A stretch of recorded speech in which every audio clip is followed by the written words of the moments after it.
As debate continues over I-77 expansion in South Charlotte, a familiar name is on the short list of companies that could spearhead the project.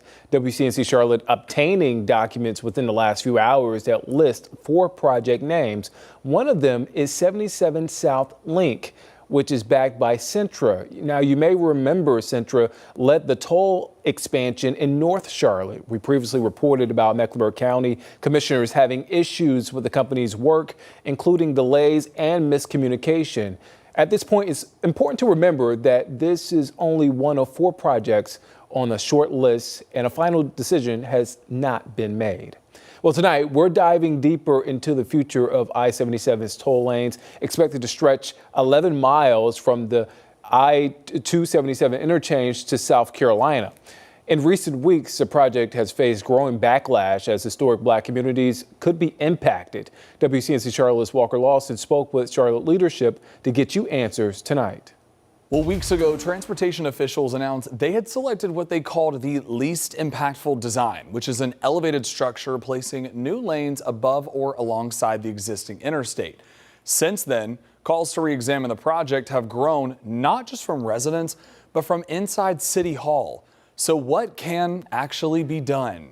Charlotte City Council member Ed Driggs sits on the Charlotte Regional Transportation Planning Organization, known as CRTPO, the body that voted in 2024 to support using a public-private partnership for the project. The situation on I-77 is really bad. Driggs says congestion, pollution, and outdated interchanges make improvements to this interstate necessary. He explains the project moved into the RFQ stage where NCDOT invited potential private partners to submit qualifications. They said, okay, but once we're done with the request for qualifications, you need to commit that you will not involve yourselves further. And we did.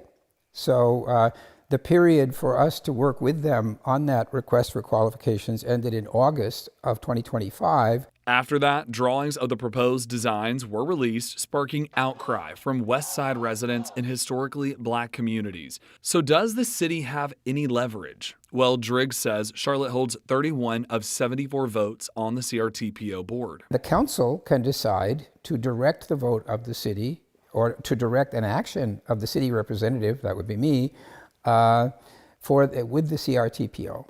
And there's talk about we should have the CRTPO require a pause. And what happens if the project is delayed? We asked NCDOT. In a statement, they said, quote, any delays in the project schedule could result in the loss of $700 million in funding for the Charlotte region. This comes just days ago after Sustain Charlotte released a statement including comments from 6 council members, including Malcolm Graham and Joy Mayo, calling for a pause and greater transparency before moving forward. Driggs says he does understand the community's concerns, but also wants to protect the state investment. We're concerned about the issues that people have raised, and we are trying to find a way to get the benefit of this project, of that state investment, of those road improvements, and at the same time be responsive to the people. Well, Driggs and NCDOT said engagement with the community doesn't end until the end of next year when the contract is meant to be signed.